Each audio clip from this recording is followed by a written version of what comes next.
RP Notícia. Apoio Cultural Portaria Inteligente Delfos. Segurança e economia para seu condomínio. Cinépolis. Você nunca viu cinema assim. Olá, está no ar o RP Notícia. Hoje é terça-feira, dia 22 de setembro. E nesta edição você vai ver. Moradores do Jardim Brasil em Jundiaí pediram o fechamento das ruas do bairro. E Prefeitura afirma que a intervenção será uma requalificação e que vai sim reduzir a passagem de veículos no local. Termina amanhã o contrato entre o Hospital São Vicente e o Instituto Luiz Braille de Jundiaí para o atendimento de emergências oftalmológicas.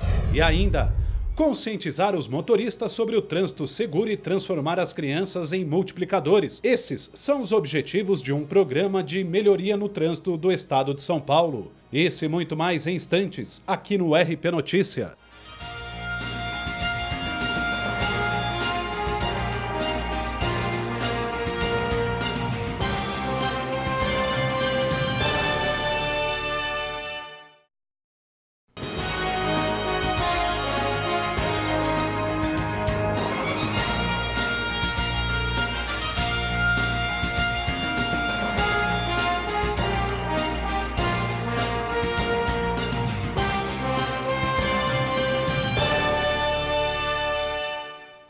Olá, boa noite. Os moradores do Jardim Brasil, em Jundiaí, pediram à Prefeitura da cidade o fechamento das ruas do bairro.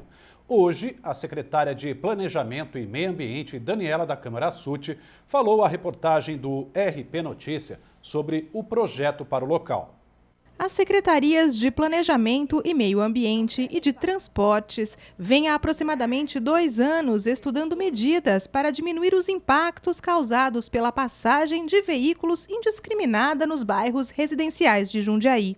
Imagine o Jardim Brasil todo comercial, né? Como muitos gostariam que fosse, né? Os moradores não, eles gostam de morar no bairro e querem permanecer lá devido às condições, obviamente. Mas imagine aquele bairro estritamente comercial à noite, o que não aconteceria ali em termos de segurança. O bairro Jardim Brasil foi escolhido para a implantação do projeto piloto por estar passando por um processo de perda das características de ser um bairro essencialmente residencial. O objetivo dessas mudanças é fazer com que as pessoas continuem morando por aqui e não que vire mais um bairro comercial na cidade, o que traria mais violência para o local. Outro ponto levado em consideração é que, de acordo com a lei, as vias públicas do município são classificadas segundo suas funções. E devido às obras de um empreendimento comercial que será construído no bairro e também à reforma do Cezão, as vias estavam perdendo a sua finalidade. É utilizar a via local do bairro, classificada como uso do bairro, para passar, você naturalmente já está descumprindo a legislação, porque aí você passa a ter uma via classificada como coletora ou arterial, e não é a função dela. No mês passado, as entradas para o Jardim Brasil foram reduzidas de 7 para 5 acessos, mas isso em decorrência das obras realizadas no local. A secretária deixa bem claro que o bairro não será fechado, como a Associação de Moradores havia solicitado. É um bairro interessante de fazer um projeto piloto, extremamente arborizado, onde a gente pretende fazer esse teste mesmo, que não tem nada a ver com fechamento de bairro. Várias mudanças de adequação no trânsito da região ainda serão feitas. Com elas, ainda serão instaladas praças dentro do projeto Urbanismo Caminhável.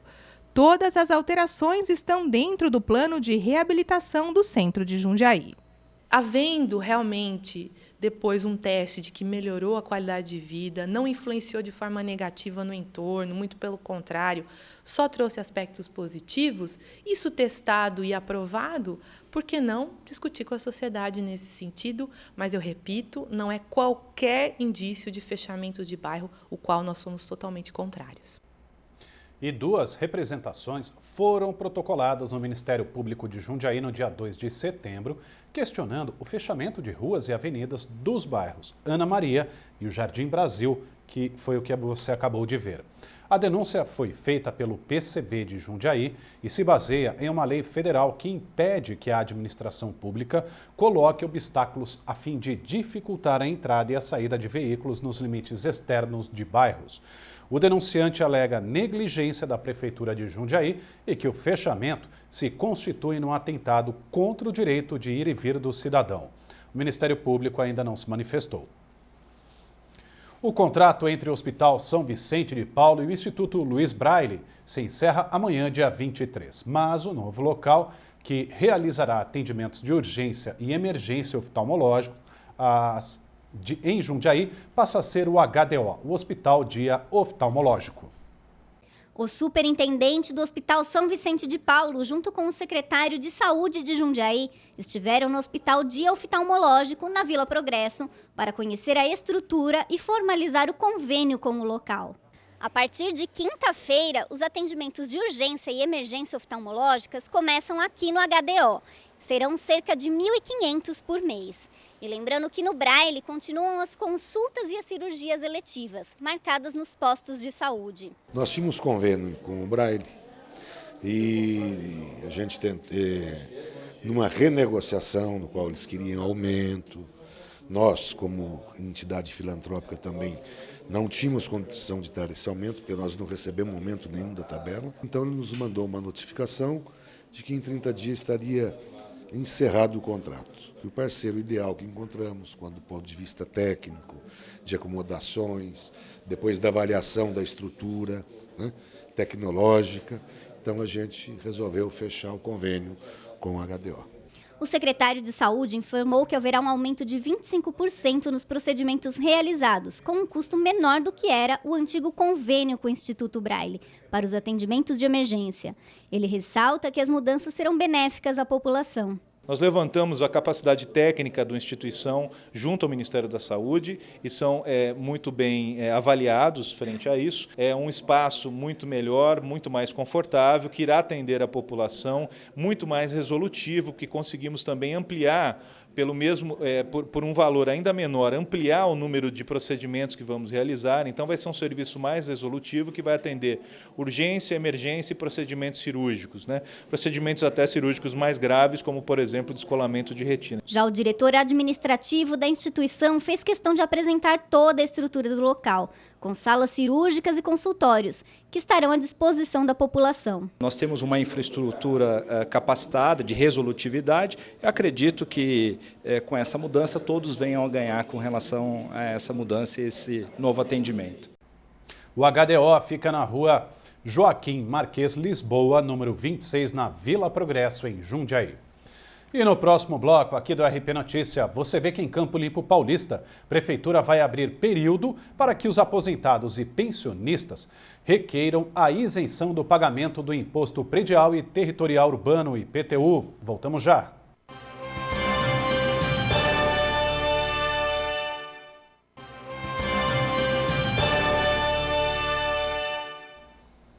A Coordenadoria da Receita da Prefeitura de Campo Limpo Paulista informa que vai de 1º de outubro até o dia 18 de dezembro deste ano, o período para que o aposentado ou pensionista requeiram a isenção do pagamento do Imposto Predial Territorial e Urbano, IPTU. Para ter direito ao benefício, o contribuinte deverá possuir um único imóvel, terreno de até 500 metros quadrados e área construída não superior a 150 metros quadrados, residir nele e não exercer nenhum tipo de atividade remunerada. E agora a gente fala da previsão do tempo para esta quarta-feira nas cidades da nossa região. Para quem não gosta de calor, a notícia não é boa. As temperaturas aumentam esta semana. Veja os detalhes da meteorologia. Nesta quarta-feira, em Jundiaí, o sol já brilha forte logo no início da manhã. Tanto que no período da tarde, os termômetros registram 36 graus. A mínima é de 20. Também não há previsão de pancadas de chuva para amanhã em Franco da Rocha. As temperaturas oscilam entre 19 e 36 graus. E em Itupeva, a máxima prevista para o período da tarde é de 37. A mínima de madrugada fica nos 21. O sol brilha forte durante todo o dia e não há previsão de chuva. E na capital paulista, a temperatura máxima prevista para esta quarta-feira é de 37 graus. A mínima de madrugada também é alta, 21 graus.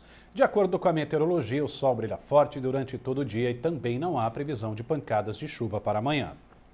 E hoje, terça-feira, é dia do quadro Versão dos Fatos com Reinaldo Basília, aqui no RP Notícia. No comando da 13ª Vara Criminal Federal, lá do Foro de Curitiba, no Paraná, o trabalho do juiz Sérgio Moro, conduzindo o processo da Lava Jato, apuração da corrupção que assola o país, tem sido irrepreensível, tem sido magnífico. O juiz tem trabalhado muito serviço, tanto que agora, depois de suas decisões terem sido confirmadas pelos tribunais superiores do país, tudo o que desejam aqueles que querem que o país seja passado a limpo é que Sérgio Moro tenha muita saúde e muita determinação para levar ao fim a sua empreitada. Mas começam a surgir sinais de que muita gente não está satisfeita com o seu trabalho. Claro, serão aqueles que estão presos lá na carceragem e na cadeia de Curitiba e também os empreiteiros cada vez mais ameaçados. Nesta semana, o ministro Teori Zavascki, do Supremo Tribunal Federal, apreciando um pedido da defesa da senadora Gleisi Hoffmann, acusada de envolvimento em desvios do Ministério do Planejamento, entendeu que deveria dividir as investigações com outros nomes e achou que o caso de Gleisi Hoffmann bem que poderia ser decidido por um outro ministro e logo mandou o processo de Gleisi Hoffmann para o ministro Dias Toffoli. Um risco muito grande, inclusive para prejuízo da Operação Lava Jato. Ontem, o procurador Carlos Eduardo Santos Lima, que faz parte daquela força-tarefa do Ministério Público Federal, alertou na imprensa sobre os riscos de uma verdadeira implosão da Operação Lava Jato se for decidido que casos que não tenham totalmente a ver com a Petrobras e a Lava Jato podem ser apreciados, bem como seus incidentes, por outros ministros e outros juízes. É um risco iminente. E agora tenta-se, através da Procuradoria-Geral da República, reverter o processo. O recurso ainda não foi apreciado. Presidente Lewandowski, numa primeira manifestação, deu razão a Teori Zavascki, o que aumenta o risco de termos uma divisão nas investigações. O negócio é torcer para que não aconteça isso e o juizão Sérgio Moro continue no comando de todas as operações, pois, como disse o procurador Carlos Eduardo, tudo faz parte de uma mesma estrutura. Existe conexão entre tudo. Mensalão, petrolão, desvios da eletronuclear e tudo mais. E ele disse ainda que tudo parece ter começado no gabinete da chefia da Casa Civil, no tempo de Lula. O ministério ali já foi comandado, inclusive, por Gleisi Hoffmann. A federal instaura agora a 19ª etapa da Lava Jato, com um nome curioso, Nessun Dorma, que ninguém durma, tirado da ópera Turandot de Giacomo Puccini. E até a semana que vem. E no próximo bloco a gente fala de esporte. Paulista joga já neste fim de semana pela segunda fase da Copa Paulista. E você vê também que alunos da rede pública de ensino participam de campanha estadual de educação no trânsito. Até já.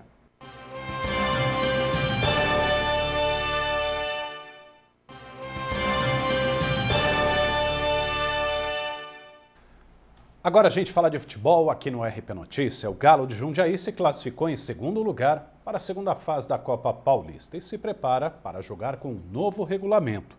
Quem tem as informações é Guilherme Barros.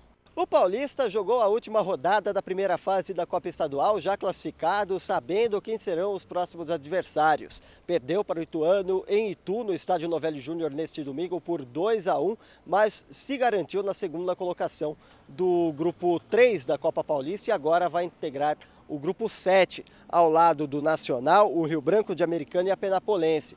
Os outros grupos também foram formados. O grupo 5 tem Linense, União Barbarense, São Bento de Sorocaba e Grêmio Osasco. O grupo 6 formado por Ituano, Mirassol, São Bernardo e Independente. Ainda não se sabe a tabela, a Federação Paulista não divulgou a tabela que será jogada na próxima fase. O Galo se classificou em segundo lugar e agora joga com um novo regulamento.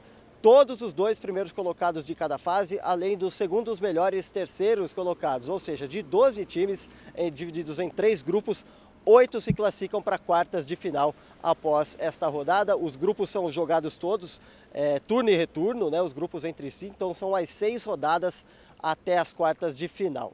O Paulista ainda pode contratar, busca 2 atacantes que podem vir de graça. Este é um pedido do técnico Beto Cavalcante para esta sequência da competição.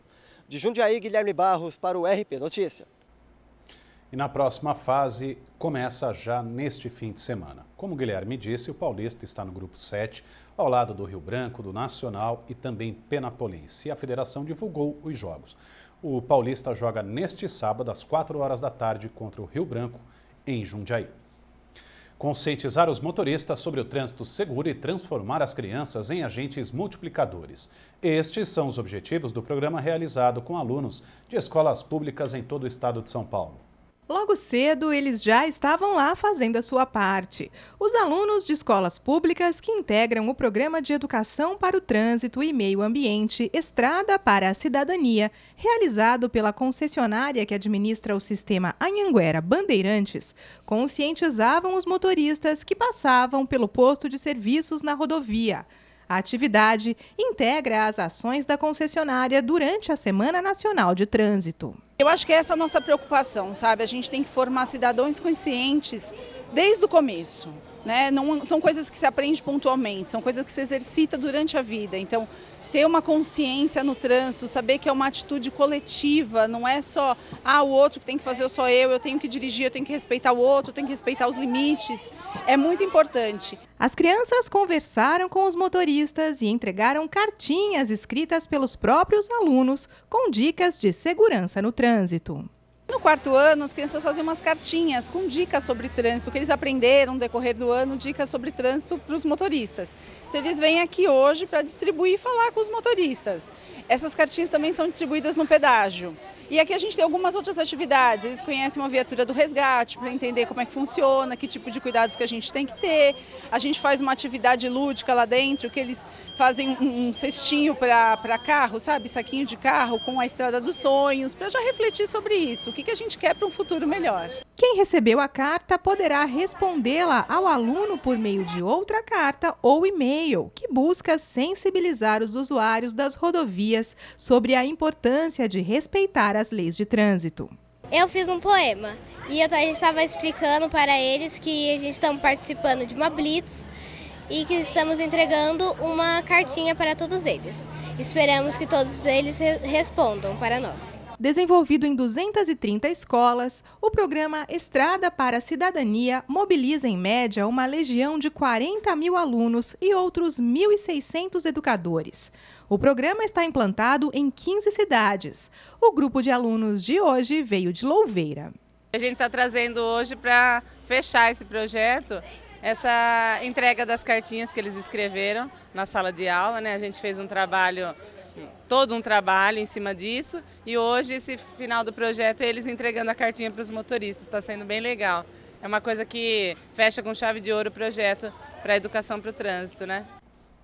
E dados da Secretaria de Segurança Pública apontam que o número de acidentes de trânsito com morte caiu 21% no estado de São Paulo nos 7 primeiros meses do ano, se comparado ao mesmo período do ano passado. Segundo o levantamento, o aumento da fiscalização de ruas e avenidas ajudou a diminuir a estatística. Mas, apesar desta redução, ainda ocorrem por dia, em média, 10 acidentes com morte no estado. A gente fica por aqui, mais informações você encontra no nosso portal, acesse o rpnoticia.com e também durante a nossa programação. Boa noite para você e até amanhã.